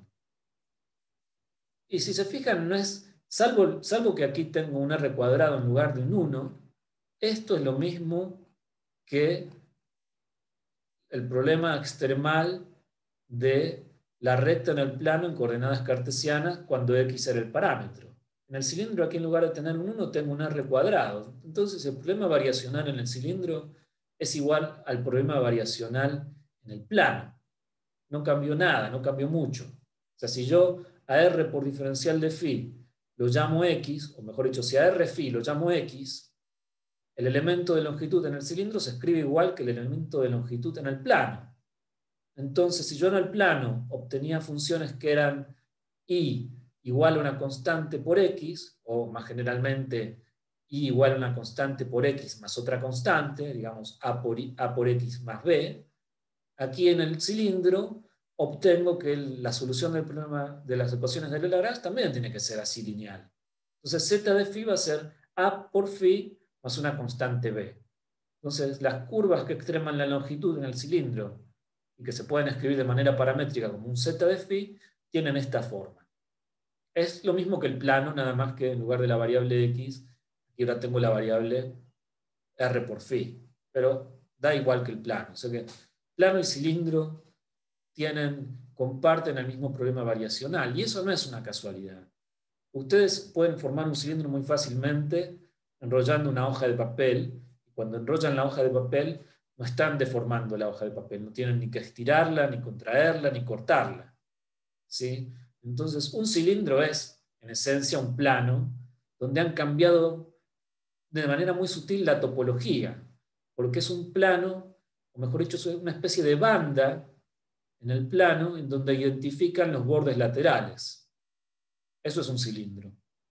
Un cilindro es un segmento del plano con sus bordes laterales identificados. Cuando llego a 2π, cuando recorro el ángulo phi entre 0 y 2π y llego de nuevo a 2π, volví a donde salí.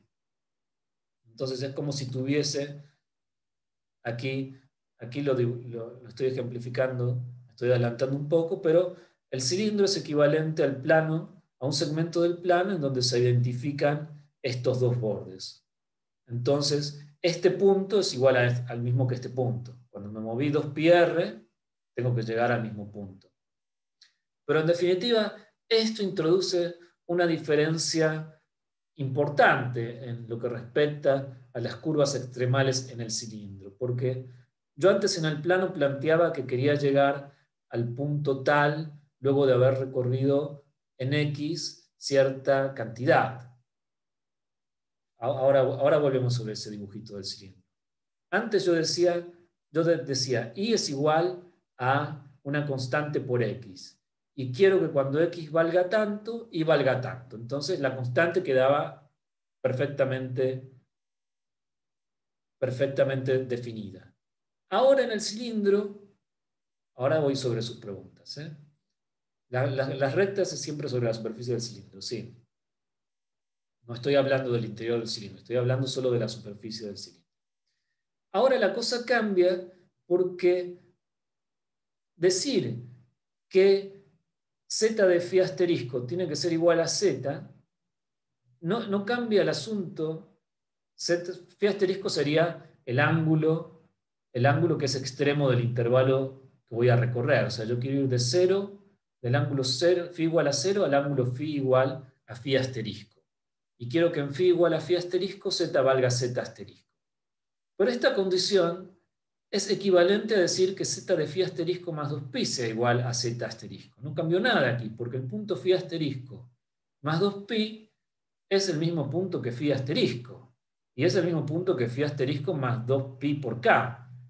O sea que yo aquí tengo toda una familia de condiciones que puedo imponer, y la curva va a salir del punto phi igual a 0, z igual a 0, y va a llegar al punto P del cilindro, por más que sean curvas, por más que sean hélices con una distinta constante de proporcionalidad. Aquí va a depender cuántas vueltas dé alrededor del cilindro antes de llegar al punto al que quiero llegar. O sea, la topología del cilindro me permite caminos más intrincados. En lugar de una línea recta como tenía en el plano, puedo tomar un camino más largo, que es dar 2 vueltas al cilindro y después completar lo que me falte para llegar a phi asterisco, que es lo que está dibujado aquí. Aquí tengo un punto P y un punto Q. ¿Cuál es una hélice posible? Bueno, la hélice de longitud mínima que apenas se nota que es una hélice, es esta curva azul. No va por adentro del cilindro. Esta es una hélice, como no están muy separados angularmente P y Q, no se nota aquí que esto es una hélice de tornillo, pero la curva azul no es una recta aquí. Es una hélice con una curvatura muy leve. Pero también puedo ir del punto P al punto Q por esta otra hélice, que también tiene como ecuación paramétrica z igual a una constante por phi. Solamente que esa constante es más chica. Me toma más recorrido en phi llegar a el punto Q. Tengo que dar más vueltas porque la constante de proporcionalidad es más chica. Y también puedo ir para el otro lado. La constante de proporcionalidad puede ser negativa. Puedo dar vueltas hacia el otro lado. No tengo por qué girar una hélice en este sentido. Por ejemplo, el camino más corto yendo para el otro lado es esta curva naranja, que da media vuelta y un poquito más al cilindro y llega a Q. Ahora, si piensan al cilindro, si despliegan al cilindro en el plano, cada una de estas hélices que he dibujado va a quedar dibujada como un segmento de recta o como una colección de segmentos de recta. Este sería el camino más directo. Esta hélice en azul me da esta recta. La hélice en naranja me da esta otra recta, que ven que es el camino más directo que hay para el otro lado. También podría dar hélices con muchas vueltas para el otro lado y dibujaría segmentos de recta que suben así. Y la curva verde, la hélice que da más vueltas, es una curva que aprovecha la topología del cilindro. Cuando llega aquí, continúa por aquí, porque esos puntos están identificados. Entonces, desplegado el cilindro, si ustedes recortan el cilindro con una tijera y lo despliegan, van a ver que esas hélices dibujan estos segmentos sobre el plano. Entonces, en esencia, el cilindro es muy parecido al plano, nada más que la topología permite encontrar muchas curvas extremales parametrizadas como Z, como hélices, ¿sí? El verdadero mínimo es este.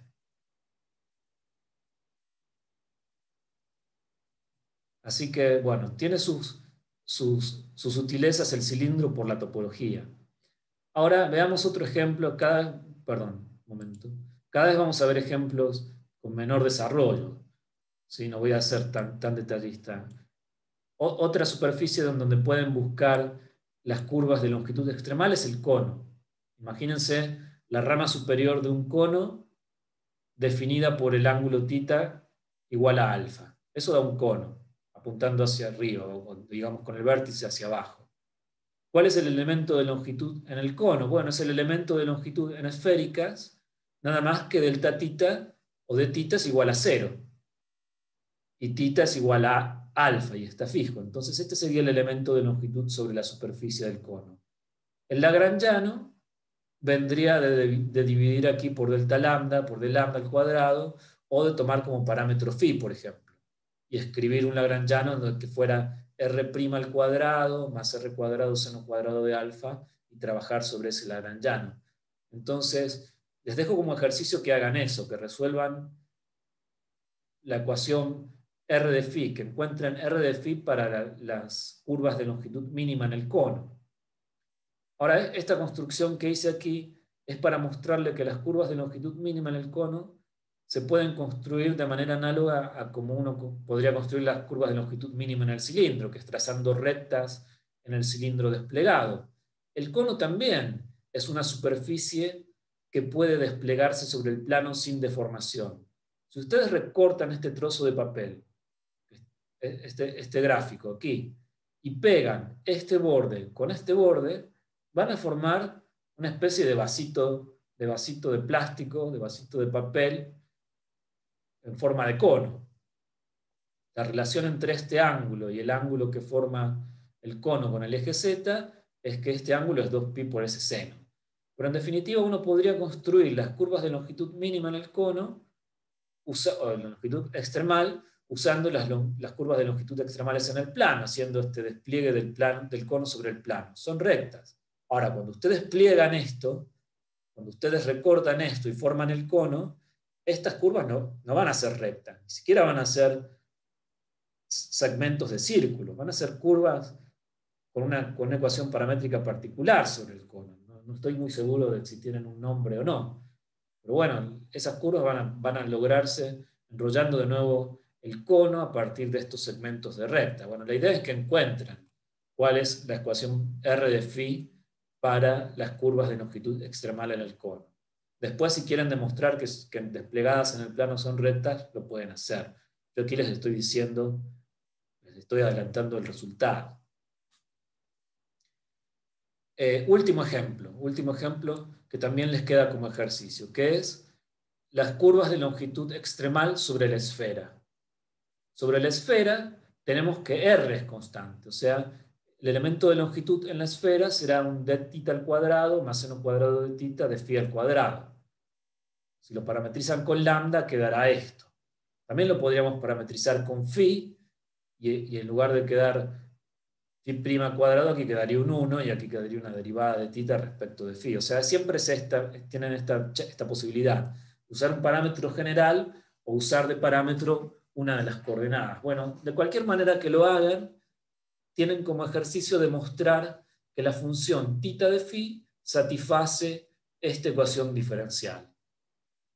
Y como ejercicio un poco más complicado, es ver que esa función θ de phi, cuando reconstruyan la curva, cuando grafican la curva con las componentes paramétricamente como θ de phi y phi, que eso reconstruye un círculo máximo o segmentos de círculo máximo. O sea, no es nada evidente que esto diga que sobre el círculo las curvas de longitud extremal sean círculos máximos, pero de hecho es así. O sea, son dos ejercicios que tienen. Deducir estas ecuaciones, que es más o menos rápido, a partir de las ecuaciones de Euler-Lagrange para este lagrangiano, y después ver que estos efectivamente representan círculos máximos. Ese sería, si tienen ganas de ponerse con la geometría, eso sería un ejercicio interesante. Ver que esta ecuación diferencial sus soluciones representan círculos máximos. O sea, la curva parametrizada de este modo da círculos máximos. Ahora, fíjense lo siguiente, ¿no? Ya, la clase de hoy va a ser un poco extensa, pero creo que como hay una sola clase de principios variacionales, podíamos darnos ese lujo. Vamos a empezar a ver que ahora cambiamos un poco el enfoque del asunto. Vamos a empezar a ver que hay demasiadas coincidencias, que pasan muchas cosas, que pasan cosas raras aquí. Vamos a empezar por lo más simple. ¿Sí? Vamos a utilizar estos ejemplos que di como ejercicio y el ejemplo del plano para ver que aquí están sucediendo cosas extrañas, que hay demasiados puntos de contacto entre problemas aparentemente distintos. Entonces, vamos a revisar un poco lo que hicimos. En el plano, ¿qué hicimos para ver las curvas de longitud extremal? Escribimos el elemento de longitud en coordenadas cartesianas, nos dio esto, eso nos daba un lagrangiano, con ese lagrangiano teníamos ecuaciones de Euler-Lagrange, y de ahí deducíamos que las curvas de longitud extremal eran rectas. ¿Qué pasa con las partículas libres en el plano? Olvídense del problema matemático de la longitud extremal. Veamos las partículas libres en el plano. Las partículas libres en el plano tienen este lagrangiano, un medio de la velocidad al cuadrado. ¿Y qué movimiento tienen las partículas libres en el plano? Ya lo sabemos, las partículas libres en el plano se mueven sobre rectas. Así que está ocurriendo algo muy curioso. Este lagrangiano, que es el de la curva extremal, da como solución líneas rectas, y este lagrangiano, que es el del movimiento de una partícula libre en el plano, da como solución líneas rectas. Pero son lagrangianos a simple vista distintos. Entonces, primera coincidencia. Una sola coincidencia no significaría nada. Pero sigamos adelante. ¿Qué vimos para el caso del cilindro? Para el caso del cilindro vimos que la funcional longitud era esta. O sea, tenía asociado este lagrangiano, la raíz cuadrada de r cuadrado, phi punto cuadrado, más z' al cuadrado. Eso por un lado. Ahora, ¿qué pasa con la trayectoria de las partículas que se mueven sobre la superficie de un cilindro? esas partículas van a estar descritas por un lagrangiano, que es directamente la energía cinética, que es un medio de la velocidad al cuadrado. Aquí la masa vale 1. ¿Cuál es la velocidad en cilíndricas? Bueno, la velocidad al cuadrado en cilíndricas es el radio del cilindro al cuadrado por phi punto al cuadrado más z punto al cuadrado. ¿Qué ecuaciones, qué soluciones de movimiento tiene este lagrangiano? Bueno, ambas coordenadas son cíclicas, entonces es muy fácil ver que tanto phi punto como z punto son constantes. Entonces, si z punto y phi punto son constantes, z tiene que ser una función lineal de phi. Entonces vemos que para el problema estrictamente mecánico, con este lagrangiano de la mecánica clásica, las curvas o las trayectorias de las partículas también son hélices. Y eran hélices las curvas de longitud extremal.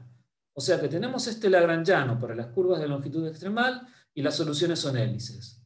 Y tenemos este lagrangiano para el movimiento de las partículas libres en el plano y las trayectorias de las partículas en el plano son hélices. Son lagrangianos distintos, pero las trayectorias son las mismas. Entonces, pero aquí claramente hay un lagrangiano con el cual es más fácil trabajar que con el otro. El lagrangiano de partícula libre es un lagrangiano más sencillo que el lagrangiano de la longitud extremal, porque no aparece la raíz cuadrada. Entonces, ya tenemos dos coincidencias. El problema de longitud extremal en el plano y en el cilindro tiene por trayectorias las mismas curvas que las trayectorias de partículas en esas superficies. ¿Sí? Entonces ya tenemos dos coincidencias. Agregamos una tercera coincidencia para reforzar lo que estamos queriendo conjeturar ya desde hace un rato. Veamos la partícula en la esfera. Ya dijimos antes que la partícula en la esfera satisfacía, las curvas extremales satisfacían esta ecuación un poco extraña, ¿sí? Con senos cuartas y senos cuadrados. Bueno, esto era la curva extremal en la esfera. Veamos el problema de la partícula libre moviéndose en la superficie de la esfera. ¿Cuál es su lagrangiano? Su lagrangiano es un medio de su velocidad al cuadrado. ¿Cuál es la velocidad en esféricas al cuadrado? Es θ punto cuadrado más seno cuadrado de θ y punto al cuadrado. ¿Cuáles son las ecuaciones de movimiento que se deducen para este lagrangiano? Bueno, podríamos escribirlas, pero no es necesario. No es necesario escribir las ecuaciones de Lagrange. Tenemos inmediatamente dos cantidades conservadas que nos van a dar integrales primeras. No necesitamos llegar hasta las derivadas segundas como en las ecuaciones de Lagrange. Por un lado tenemos que phi es cíclica. Entonces se conserva la derivada de L respecto de phi punto. Seno cuadrado de θ por phi punto es una constante. Por otro lado, el lagrangiano es independiente del tiempo. Entonces se conserva la energía, o se conserva la función h, si quieren ser más precisos. Pero en este caso la función h coincide con la energía. Entonces tenemos estas dos integrales primeras. Combinando estas dos integrales primeras y haciendo un cambio de variable muy trivial, de variable independiente t a variable independiente phi, lo que pueden ver es que θ como función de phi, el θ de una partícula que recorre la esfera como función de phi, satisface esta ecuación diferencial, que es idéntica a la ecuación diferencial que satisface θ como función de phi para las curvas de longitud extremal. Entonces tenemos un tercer ejemplo de dos lagrangianos, uno para el problema mecánico y otro para el problema de la longitud extremal, que me dan las mismas trayectorias. Pero claramente es mucho más sencillo el lagrangiano del problema mecánico que el lagrangiano del problema de longitud extremal. Aquí las raíces cuadradas siempre molestan cuando uno quiere calcular derivadas. Imagínense escribir las ecuaciones de Lagrange para esto. Van a tener que derivar respecto de phi', bajará la raíz, después tienen que derivar eso respecto del parámetro lambda, entonces será la derivada de la raíz y aparecerán cosas a la menos 3 medios. Entonces, este lagrangiano es mucho más complicado que este, pero sin embargo dan las mismas curvas, dan las mismas trayectorias.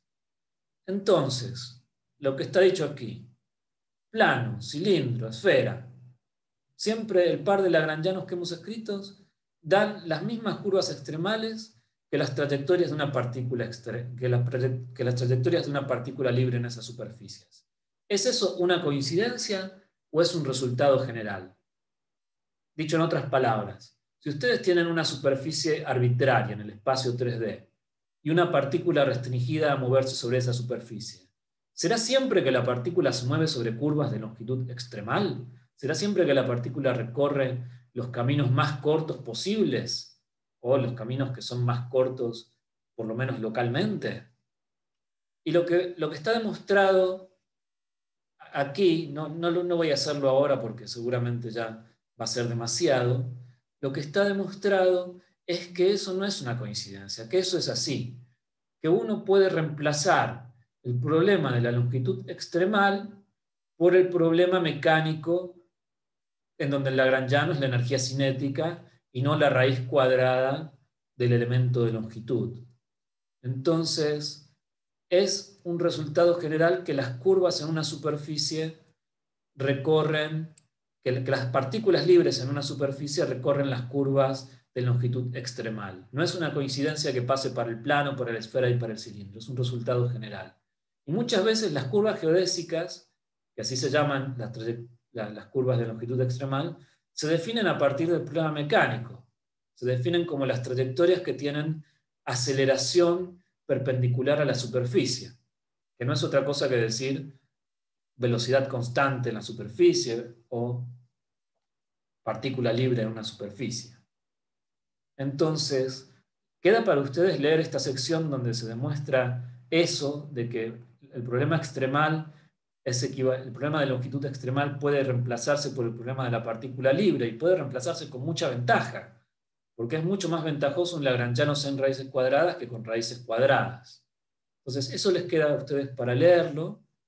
Y aquí otro ejercicio que les propongo es que demuestren en general, leído lo anterior, que demuestren en general que las trayectorias de partículas libres restringidas a moverse en superficies satisfacen una ecuación de este estilo, donde estos coeficientes gamma de I sub jk están relacionados con los coeficientes que aparecen cuando uno escribe el elemento de longitud en esa superficie. Entonces la idea es que escriban explícitamente quiénes son estos gamma en términos de los coeficientes que aparecen en el elemento de longitud en la superficie. Y esto se llama ecuación geodésica, y estos coeficientes gamma se llaman componentes de la conexión métrica, y esto lo van a ver mucho si es que cursan relatividad general. Esta es la ecuación geodésica que aparece todo el tiempo en relatividad general. Entonces, con eso quería terminar la clase de hoy, con mostrarles que el problema de la longitud extremal da las mismas trayectorias que el problema de una partícula libre, no por una coincidencia en los tres casos que vimos, sino como una cosa general.